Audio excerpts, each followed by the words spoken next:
services. She is deeply committed to creating sustainable healthcare models. Her career highlights include creating and implementing organizational systems and processes, successful fundraising, and building lasting partnerships with various stakeholders, including government agencies, institutions, academia, and businesses. Umaji's areas of expertise include corporate social responsibility, partnership engagement, crisis management, communication, administration, operations, and more. She has earned recognition for her leadership, including a nomination for the Executive Leadership Development Program at Harvard Business School and her role as chairwoman of the Confederation of Indian Women Network, Telangana chapter. She has spearheaded and championed the verticals of both health and wellness 22 in the year 22-23 and policy and advocacy in the year 23-24 at the South Region of CII-IWM. In the realm of corporate social responsibility, Uma received the World CSR Award in 2014. That's a huge achievement. She played a key role in publishing The Golden Hour, a book promoting emergency response awareness. Her association with the Public Health Foundation of India involved disability inclusive programs and the establishment of a disability skill lab using virtual reality. Uma has also been instrumental in improving profitability and operations, revitalizing diagnostic centers, and achieving break-even within 18 months. Her fundraising efforts have supported grants during the COVID-19 pandemic and built donor bases for organizations like LV Prasad Institute. She has excelled in foreign partnerships, creating and nurturing 11 new partnerships for Access Health International. Beyond her professional achievements, Uma's love for music, art, and spirituality infuses her life with creativity and depth. Her home is a living canvas of art and collectibles, reflecting her artistic spirit and providing a wellspring of inspiration as she works in public health. Umaji's belief in the power of connection is evident in her generous spirit, whether supporting the underprivileged, referring someone to a trusted healthcare provider, or simply being there to help. Her passion for community, health, and sustainable drives her to make meaningful contributions, embodying the principle that what goes around comes around. Welcome for the today evening's coffee with. It's a very long introduction. Yeah. I'm kind of very humbled. Can we? Yeah. Start, Rahul. Okay. Good evening, everybody. It's my privilege to interview, or rather host, Uma Garu. There's a small story I would like to give before we start this. When we wanted to get into the diagnostic kind of a thing, the first thing which came to us when I was growing and then in my college days was LBIT. I don't know how many people know that Uma Garu was the founder of LBIT, and she was instrumental in transforming the entire LBIT journey. Second thing is, I think she has introduced my partner, Asha. Asha started her career in LV Prasad. She is a founding member there. So, Uma Garu, it's my privilege to host you today. So, we have divided this into 5 parts. We'll start with the first question. Not many choose this healthcare kind of a thing. It's very, very sensitive. We have 2 healthcare leaders here. What inspired you to get into this healthcare kind of a journey? So it didn't happen by design, it happened by chance. My mother wanted all her 4 children to do medicine because she was not given an opportunity to do so herself. My 2 eldest sisters were, state rank holders, this, that, other, luminaries of the kind. In those days it was Cambridge, there were 5 pointers and those kind of things. I used to make it to pass. My father used to say, pass avak putti, pelje sista. So I used to say, utna padho, jitna pass karna hai. So that was my thing. I was a real masti khor. My mother said, application perte, you will get, you'll manage somehow. So she knew, whatever exam I wrote, I aced. So I went, I sat in the exam, didn't write one thing, came out after 2 hours. And came home, was very honest always, told my mother, I didn't write anything because I don't want to live in the shadow of my sisters. And that was about healthcare. And Providence would have it that I wanted to be a lawyer and my father didn't want me to be one. He had his own reasons for that. And then when I was doing my master's in English literature, I decided I was going to take up professional teaching. So when I came to Hyderabad, I came into an ivory tower home with no key. So standing in the balcony was a luxury. So I made it my point to get out and first get to work. So I started my career exactly 40 years ago in September with Kamala Nehru Polytechnic as the teacher in English, all of 21 years, and short of 22 years. And the students were the same age, give or take 5 years. And they decided they didn't want a teacher that young. So in 6 months' time, when LV Prasad was getting set up, Dr. Rao had just come back from the US. He knew my uncle because he trained under him. My uncle was a medical college professor. He said, there is a girl there who's sitting in a ivory tower, forgotten her jeans, living in saris, and there is no even balcony to her place and space. So can you get her out of the house? So my father-in-law interviewed Dr. G. N. Rao for 1.5 hours before I became employee number 3 in LVPI. So healthcare did not happen by design. I didn't choose healthcare. Healthcare chose me. And 10 years later or 20 years later, when I traveled that journey, my sister said, even now they say, if you had done medicine, it would have been so different. You would have had such a much better journey. But if you ask me, not having done medicine has given me so much more in healthcare and such a breadth of space in healthcare in 4 decades that I can't imagine if I was a doctor, I would be able to do it. Wonderful. Long answer to a short Yeah, question. wonderful. Thank you for, naming this Kamala Nehru. I carry a lot of memories with that college. Oh. All the men do. Yeah, I know. So, Umaji, how this 40 years of journey, is there any defining moment for you in this 40 years? See, if you ask me, there is no one defining moment when you are in 4 decades. There are several defining moments. But I only remember that wherever there was a defining moment, whether it was a positive one or not such a positive one, I would chew everybody's brains up and then rise above it and navigate it with dignity and grace. So what you leave behind is always as good as what you get into. And you always have to remember that when you leave something behind, do it in such a way that when you look back, it feels important and not irrelevant. So for me, there were 2 major defining things. One was the birth of my daughter, who came in a very, very special way. So I would not have been this so-called hotshot administrator or healthcare professional if Dr. Rao had not started the rehabilitation services for Gopika. A family ceases to remember that, all children are not the same. And when Gopika came the way she did, she lived a year with my mother. I brought her back, and another 1.5 years with my mother-in-law for support.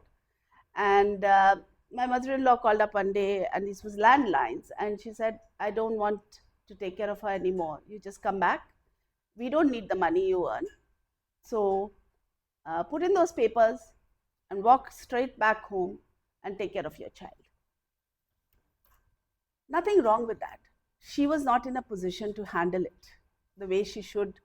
And with the multiple challenges that Gopika was growing into, it was very tough. And so I walked up, told Dr. Rao, I just have to leave now. There's a tantrum in the house, I can't deal with it. And Dr. Rao told me, pack it up, leave that letter on the table. As I was leaving the room, he was tearing it up. And 3 days later, I had the ambulance standing outside my doorstep, and he sent one of the admin's girls from there saying, tell her to bring her daughter along with her. So I got half an hour to pack bags, pick up my daughter, pick up my bags, get into the ambulance and reach LV Prasad Institute. And the rest is history. So the reason why I chose to go back from a very large global job to LVPEI was, it's time to give back. 40 years in an institution and a history of work and a volume of work that I have undertaken. Very often I have done only 2 to 3 jobs at the same time. Some paid me, some didn't. Some respected it, some didn't. It didn't matter. But I would always be there, stand up and say, I have to get up, I have to pull up those socks, and I have to help. So the volume of experience that I have gained, I'm able to come back to the place that gave me my wings. And I think that is the pride that I like to say, that those are my defining moments. One, where I was called back to work. Two, where I've come back to give back to work. Great. Full of emotions though. Thank you very much. That was wonderful. Now let's move to the healthcare. Healthcare has transformed a lot, Umaji. Yes. Do you still feel there are gaps? Oh, many. Can we know something? So in 40 years, from seeing cataract, where there were 7 days where people would not, there would be a sand pillow kind of a thing that would keep their head in place, to, daycare procedures where we would send them home in 2 hours. Now the surgery gets done, the patient sits there for 10 minutes in the waiting area, pre-op, post-op area, and then he's handed over back and says, some of our doctors call them back the next day, some call them back straight after 1 week. That's the confidence they have in the surgery, and that's the kind of procedural change that has happened in just one procedure. So if you look at how much we have changed, and especially coming from the public health space, it used to be acute care to begin with, diarrhea, tadang, everybody, there's a whole district that's gone through. You lose children, you lose people. And then over the years, now it's chronic disease. It's cardiology, it's, hypertension, it's diabetes, it's lifestyle modification that we're looking at. Then if you look at it, how do you define that change? It's not one thing that defined the change. It's the entire ecosystem that changed around it. The economic policy changed when Narasimha Rao Garu came in. It brought in a lot of new money that came in. New money brought in a different mindset, a different culture. That new culture gave rise to new kinds of travel, disease, the global village coming together. Today, when we had COVID, it showed us what we did not see during our lives. So from infectious diseases to lifestyle diseases, and from equity in financing of healthcare to people where they have become, PE-financed healthcare institutions. And if you look at it from the out-of-pocket expenditure that people have, that used to have, 70%, 80% still are out-of-pocket expenditure. They go with cash to a hospital to pay. And if you look at the government incentives that have come in today, whether it's the Pradhan Mantri Jan Arogya Yojana, the Arogya Shri, the kind of healthcare institutions that have come out to help the lowest of the rung of ladder to reach institutions where they would never have been able to reach. They used to walk into a care hospital, they walk into a rainbow hospital, they get the best of care. All these changes we have seen over the last 40 years. Look at the consumer awareness that has happened. I call them the Google doctors. They would have read everything that they think is possible, hallucinated about it, thought it through, and made it their own, and decided, I have to go to the doctor and tell him these symptoms because Google told me to tell me. Do those symptoms really exist? But they, we have seen that change happen where the consumer does not treat the doctor like God anymore. He feels as empowered to come and say, I know this better than you. Can I have 5 more? They will go to 3 people, take an aggregation of a solution and come to the, to the doctor that they want to believe more, rather than believe the doctor that's right. That has changed. The way we have approached the medicine has changed. If you look at patient centricity, that came in about 20-25 years ago, where we said the patient is the god. Before that, the doctor was the god. Now we say everything revolves around the patient. When I was designing Elbit, it was like, how many steps does he take from the front door to the reception, to the lab? And we used to have walkways and pathways, care pathways that we used to make, just to make sure that the patient got the best. From disposable, usables, all these things didn't exist 40 years ago.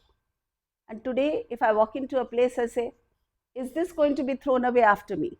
Because I don't know who slept on it before me. So there is a cost to all that. And we are now willing to pay that cost. It's no longer a price. It's we have accepted it. Just like when mineral water first came into the market and we were traveling somewhere and it was 10 rupees a bottle. In those days, 10 rupees was a lot of money. And I said, 10 रुपया दे के कौन पानी पिएगा? आज उस 10 रुपए के बगैर हम जाते नहीं कहीं पे, वो साथ में लेके जाते हैं. So I think the way healthcare has transformed itself is amazing.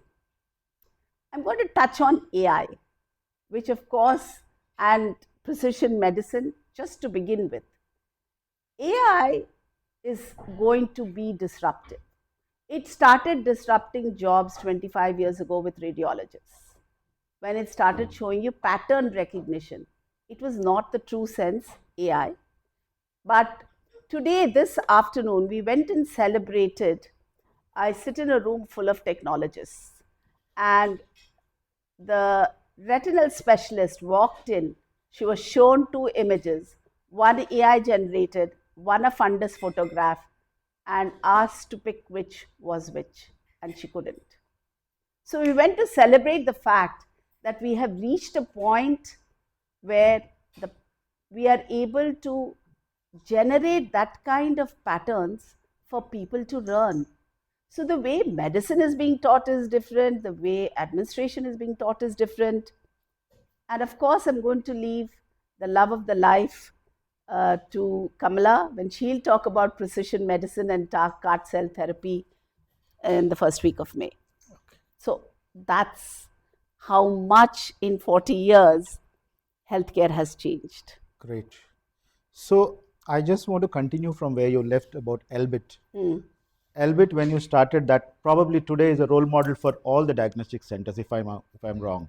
So today, if you see the diagnostic centers, I don't know how authentic are they, because people come home, take your samples. I really don't know whether the reports are true or whether they're, not true. And the way you see how it transformed now with the Vijaya Diagnostic, all these are. How do you, compare what you set up Elbit few years ago to what it is right now?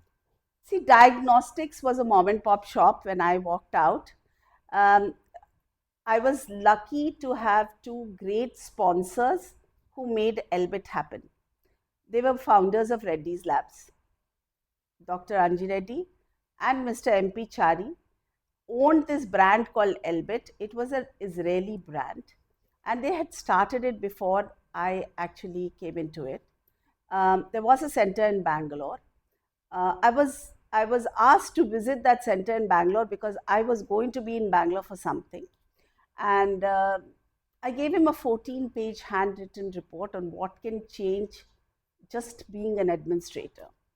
And after that, it started because Anji Reddy Garu was already on our board at LVPI, and MP Chari Garu was totally new to me. So every day in the morning, they'd call me up at 7:30 and say, when will you start? When will you join us?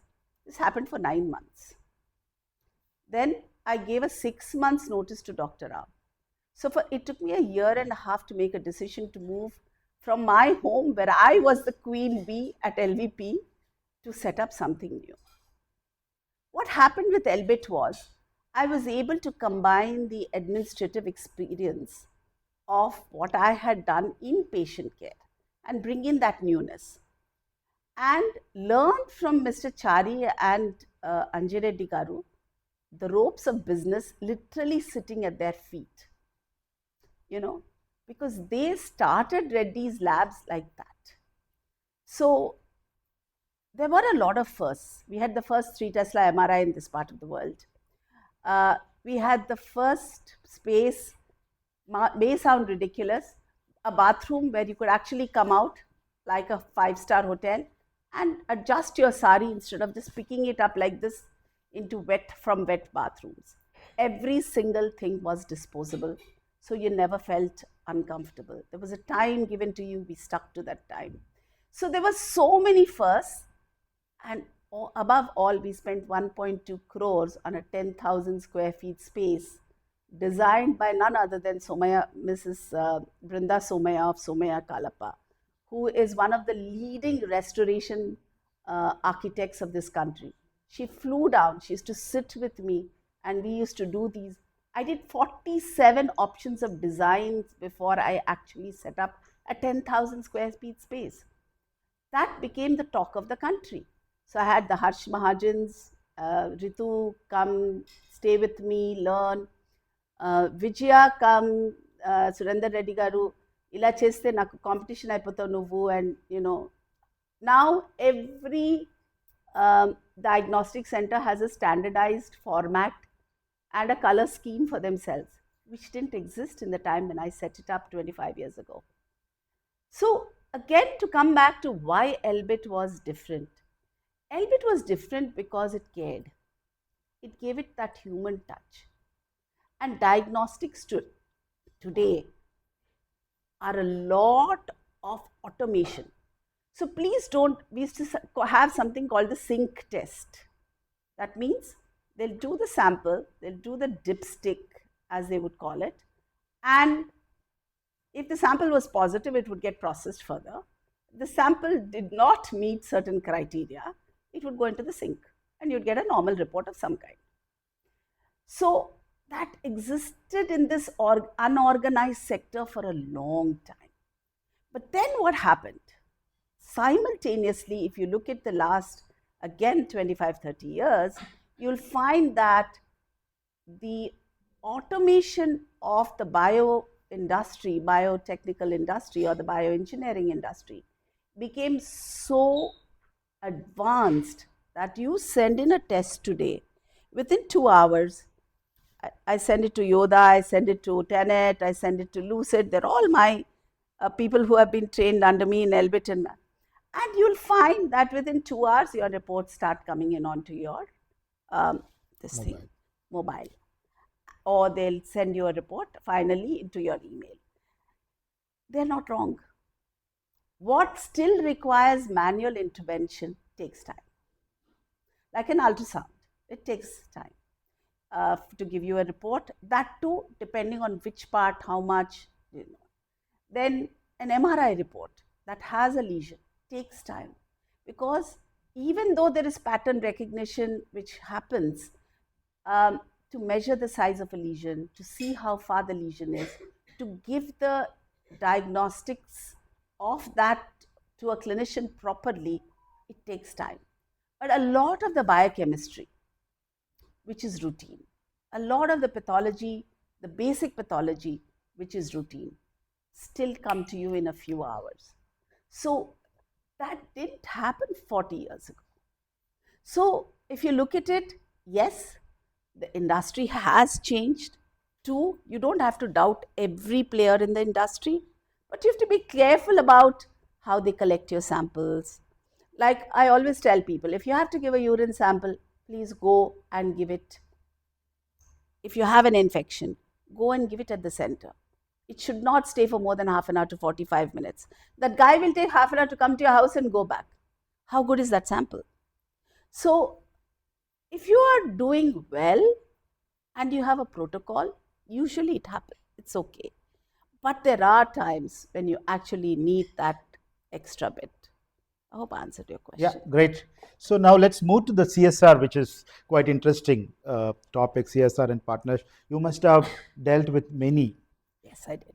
Wanted to understand from you or want to listen from you one moment of your contribution which created an impact in any of the CSRs which you were part of. I was part of the core group that started the CSR along with Mr. Mukherjee. I used to travel to Bombay to be part of the think tank when we were starting the CSR. CSR today, corporate social responsibility, we are the only country in the world that has a formal CSR process, and that you need to have 2% of your business income, depending on both the size of the profit or the size of the turnover. This was not something that was there. In 2013, when we were putting together this policy, I was part of the roundtables that used to make that happen, to make this decision. And it also happened because the public sector undertakings were making enormous profits. They used to call it the Navaratna. And when they were making enormous profits, they didn't know how to work around that profit in such a way that it would give benefit not just to the employees, but to the areas where they picked up the land, where they actually, they changed the landscape. And that was the time when the Narmada, it was also just, the Narmada Andolan was before that.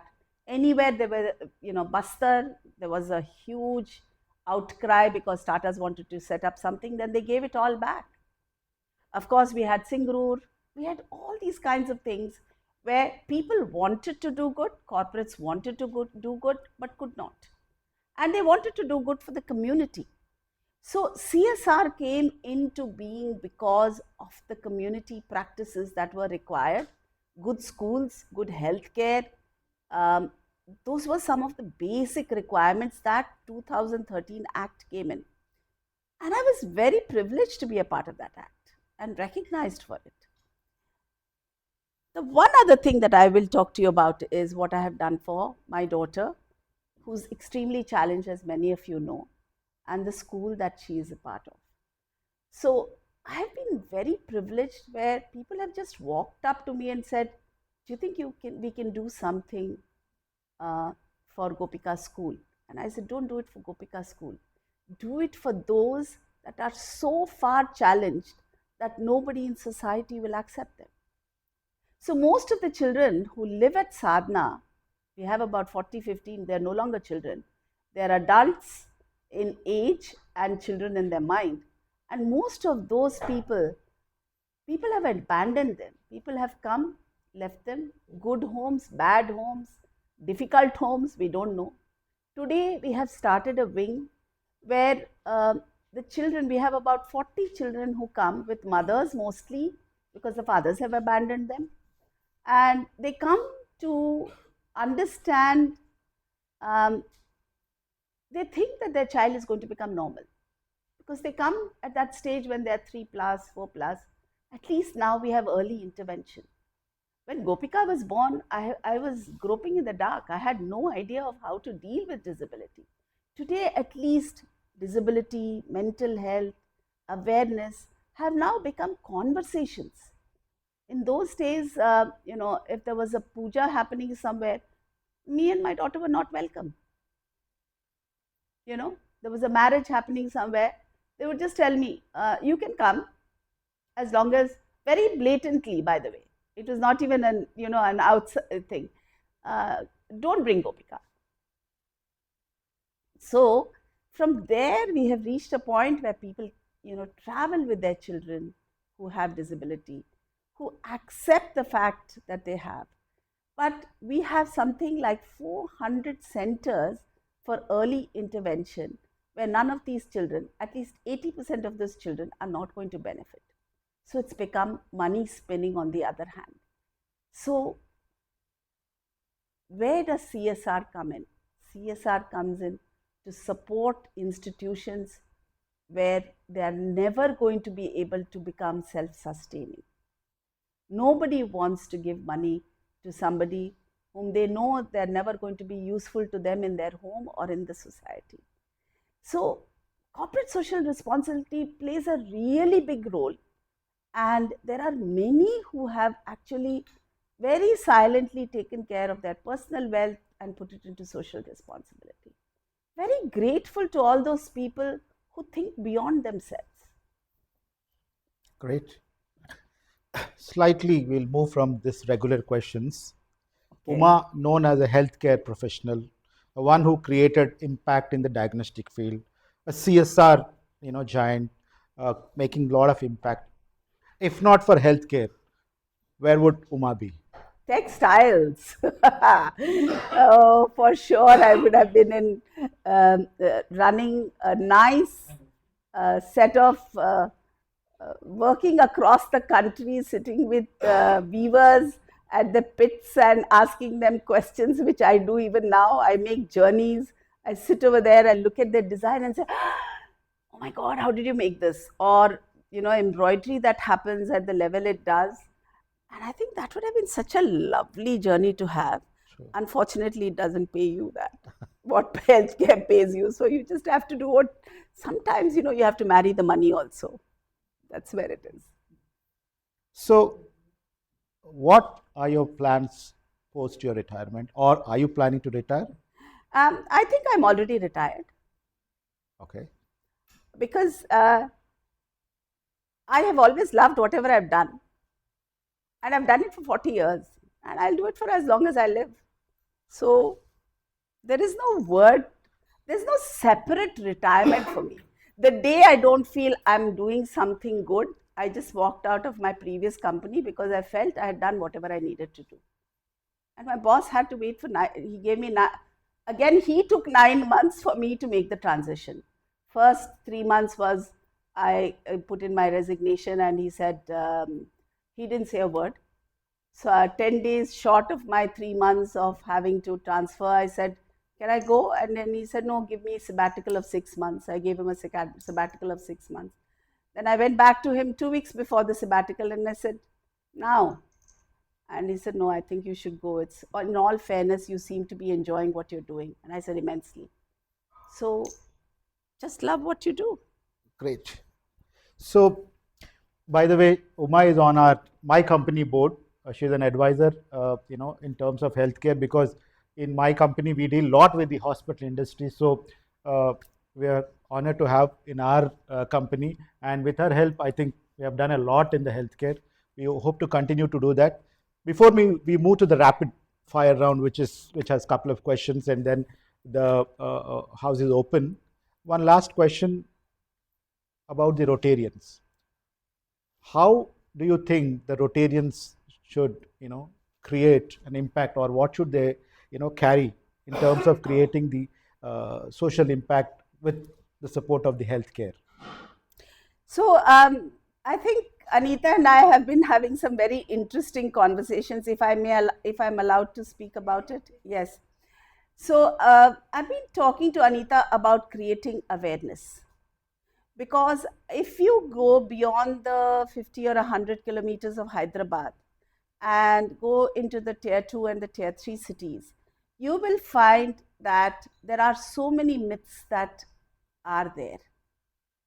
And if you pick the top 5 reasons for mortality or morbidity, one is road traffic accidents, 2 is cardiothoracic, diabetes, hypertension, and nutrition. Either they are malnourished, or they have diabetes, they have anemia, or they have, women and child health. Those are the 5 large ones that we can address. And I said, I was talking to Anita, and I said, can we pick only 5 or 6 things that we want to send out as a message? Pick the topmost things that's going to change. If it's road traffic accidents, look at where you're driving. Look at the speed. What is the vehicle you're driving? Don't, speed kills, thrill, this thing. All those kinds of things have not made an effort. They have not made an effect. The National Highway Authority, especially with Mr. Gadkari, has done so much for road traffic accidents. But if you still go to Telangana and see the top line for red for this thing is road traffic accidents. How to actually deal with it, because I was part of EMRI and trained in 108 across the country.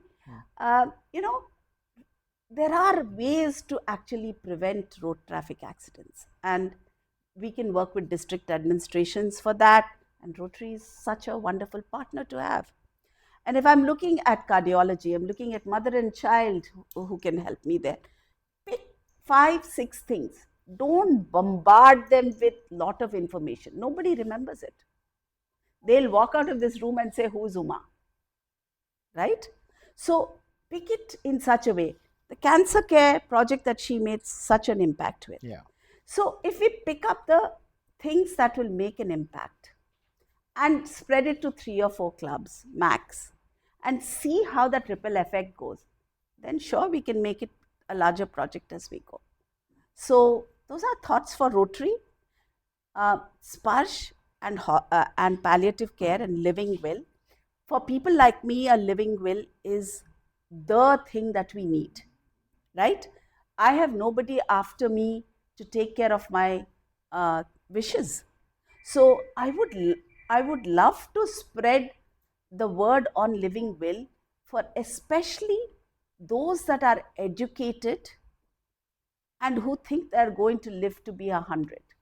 I always tell myself, just because you wrote your will, are you going to die tomorrow? I wrote my first will when I was 42 years of age. And I persuaded Percy to give me some drafts and went through hoops. And Percy, I can never forget the support that you gave me to make that happen. Today we can talk about living wills. How to register it, how not to register it, should you have a medical certificate on it? There are just so many things to a will. And maybe we should ask Percy ji to, and Subbu to have a conversation with each other on how a living will is written and how a will should be, because just because you wrote a will, you're only defining your wishes. You're not going to die as soon as you walk out of this room. Yeah, before we get into the rapid fire, last question, Numaji. You said last again. Yeah, again last. One thing I just recalled my memory. Your experience with Kalamji. I think there is some story I read about. It's good to talk about Kalamji. Kalamji and I were friends. We were buddies actually. And it started, of course, when he was with DRDO, and he loved to experiment with science. And we had set up the Indian Eye Research Group at LV Prasad Eye Institute, and he came to us as a patient to get his glasses checked. And I used to be in patient care, so I was like so impressed by the man and the way he used to talk. And his middle parting, my first conversation with him was, I don't manage to get a straight middle parting like you do. How do you do it? So he looked at me, he smiled, I smiled, and he said, come outside, I will show you how to do it.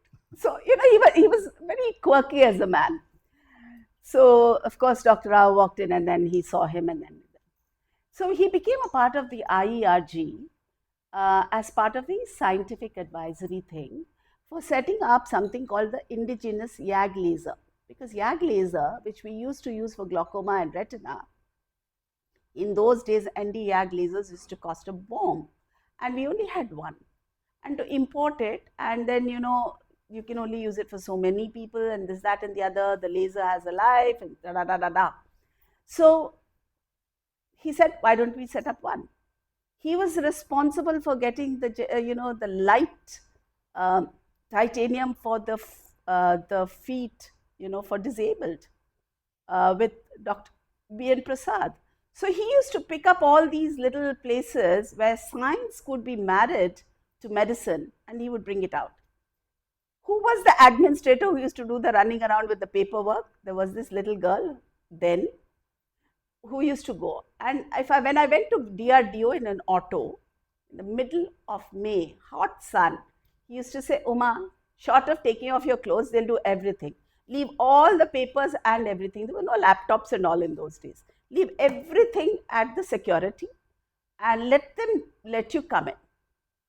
So I would go in and the papers would reach his office before I reached him, for signatures mostly. And he wouldn't sign. See, DRDO was a level 7 security. So there's no way that you can actually walk in without him. And for him to sign something and give it back to somebody, so that person would walk back with me to the gate. I would get into the auto, the papers would be given to me, and I would come back. So when he wrote his book, first book, Wings of Fire, he came to see Dr. Rao with it. There was some IERG meeting and he was coming.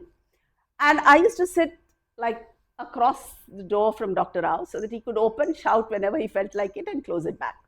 So I used to say, today's cuckoo has not opened yet. So we used to have a little, joke because we used to have cuckoo clocks and all in those days. So I said, I haven't been told anything yet today. Arre, this is a great day to work. But having said that, he signed the first book for me and called me Lady with the Smile. I still have the book. Wow. He used to call me Lady with the Smile. He knew my daughter. He gave her he was one of the first few people who gave her a dress that I didn't buy. And he became my friend. It was like I stayed at the president's house with him. I saw his room.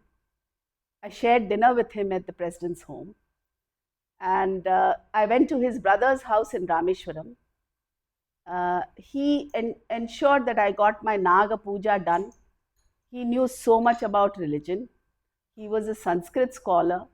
He said, Niku Naga Dosham, we will do something. When you go next time to Madurai, tell me. I used to go to speak at Madurai at Arvind Eye Hospital. So from there, a car was arranged for me to go to Rameshwaram. We did the puja over there. His brother was the one who made all the arrangements for it. Devout Muslim. That shop was this big when I saw it. Today it's not. Today is much better. The man had 6 dresses in his cupboard when he was the president of the country. He would only wear a safari. Either it would be gray or blue gray. And he loved the veena. And he was somebody who made sure I went to NRSA. I don't know if you all know, there's something called NRSA outside near Shadnagar. If anybody can arrange that, because you actually see the satellite, they'll tell you this is the time when the satellite is going to cross. You have to be sitting over there. All the scientists will be sitting and watching the satellite pass, and they have so many calculations they'll be doing. You have to sit like an insignificant person in the corner and not be a part. You just have to be invisible in the room. And that's how complex science actually happens in Hyderabad. Go to the NFL, the nuclear fuel complex. You cannot go beyond a certain point. All these were arranged for us by Dr. Kalam. And, when he came back and I was in EMRI, he saw me in a crowd. I never went very close because there were so many trying to meet him. He was already president of the country then, this, that. He saw me over there at the corner, standing over there with Venkat. And Venkat was, of course, receiving him. And he looks at me and he says, Lady with a smile, you're here now? I said, yes. And then he said, come meet me. I want you to go to the president's house. And that's how I went to be with him. He's a man of humility. He has given lectures to children across. He only, from the first time I met him till the last, he always used to say, I will die with my feet in my book, in my boots, standing up and speaking to children. And he achieved it. So then I remember this Fida dialogue. Gattiga anko aitadi. And that's what he was. Such a taskmaster. There was another side of him. A lot of scientists had a lot to say. But we would not have been in the way we are, either with the nuclear positioning or our satellites or ISRO or nothing, without the man who had nothing in his heart excepting the love for science and humanity, both. Great. Thank you so much. It was wonderful. Now, Are you ready for the quick fire? I hope so. So it's only one word you need to. The book you recommend. Joseph Murray, The Subconscious Mind. The place you would love to go. Country or anything. Visit the Northern Lights. It's on the bucket list. Your crush 40 years back. Still is today. Okay. My work. Work? Yes. Okay. That's what's been my mainstay in life. But 40 years ago, the crush was different. Yes. The sport you love? The sport I love is basketball. Great. Thank you very much. It's honor again, once again, to host you. Open for questions now. I actually survived my first interaction at Rotary. So, thank you so much. Any questions? To all of you who have made it here today. For me or she? Yeah. Yeah. You have expressed your opinion about CSR. Yeah. According to me, in this country, 75% of the companies, they are not doing CSR. They are only there to claim the whatever they get the deduction that is there. That's made. And if you can see one organization, 2, 3, Tatas and GMR and all the organizations, the CSR funds, they have to see them. Number 2 question, there are fundamental rights, roti kapda or makan, but health has to be included. Health has to be included. If I go to a corporate hospital wearing a suit, and if I take LBIT report, they don't accept the LBIT report, then they will ask us to go for another test. And it depends upon the way how they test. Is it good or wrong? See, there are no right answers to many questions in life. When we stand in a certain position,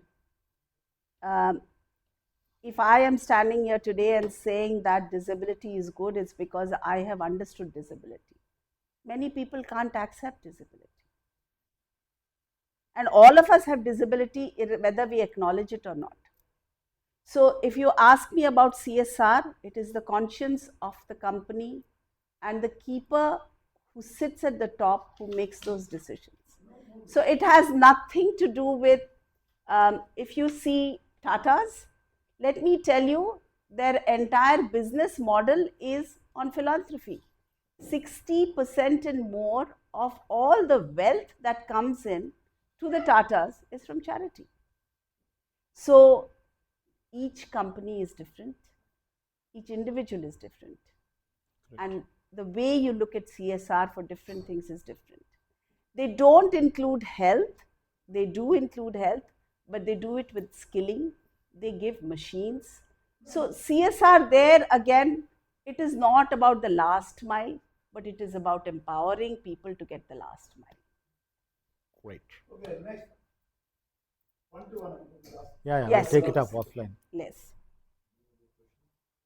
I think I've been quite exhaustive. So yeah. No, you have covered everything. That's what somebody is asking you. Okay. Yeah. Anybody else who has anything to ask and I can share, I would love to. Coming to the blood reports, like though you have auto analyzers these days everywhere, still there seem to be some discrepancy between the reports. What they tell me is you need to calibrate those machines according to international standards. For example, HbA1c, which we do very regularly, a simple test. So unless the lab calibrates, the reports could go wrong. I personally faced this because so let me, two labs gave very different approaches. Let me quickly tell you this so that, we can talk outside. Everybody must. Yeah. See, there is something called QC that you do for every machine. When you start the machine in the morning, the first thing you have to do is you have to run the quality control tests. Okay. If I have a kit of 100 tests which I can use, and if I have to use it for so many tests a day, it all depends on how many times I run my QC. And that will depend on which lab and how often they run the QC. There are standard guidelines for running QCs, but it is an expensive way of dealing with it. There are some labs that are very conscious of their quality control. So they will run the QC every 2 hours or every 50 tests or whatever is the guideline. Some labs will say, I will run it once a day in the morning and make sure it is NABL certified. So, like I said, the man behind the machine is always the person that makes the difference in the report. Don't forget that AI will come in, but there'll still be a need for somebody who stands there for that robotic surgery to happen, who stands there to make sure that the mass that has been measured is right, who stands there to sign that report and say, you know, whatever I'm sending out is right. There are things that AI will take over, but there will always be a need for a man behind the machine that actually has a conscience, that's flesh and blood, who thinks, and if there is an aberration, will be able to make the difference. Great. Thank you. Thank you.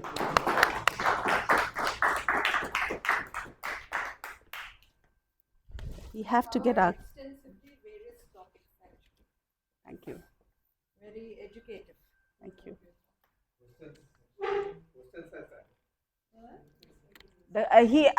He didn't give me one idea of what I was getting into this evening. So I was quite nervous when I was coming in, because I told Kamala, you come with me, come early, because I need to have somebody in the audience who I can anchor with.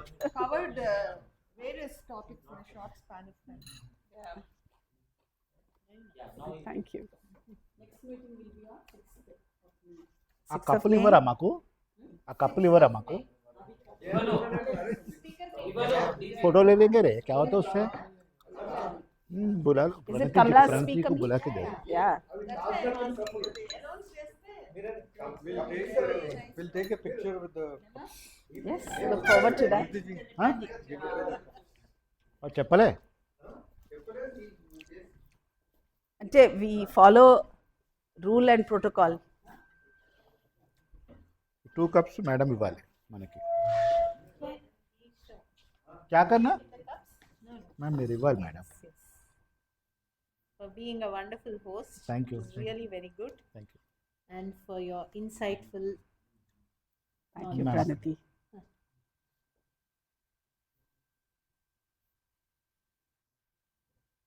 Thank you. मैंने वेरे cup Thank you, ma'am. Yeah. Good show. Thank you. मैं थोड़ा question change कर दिया रे. It's okay. It is Because up to you. for what me, it should be asked. I wanted it to be more interesting.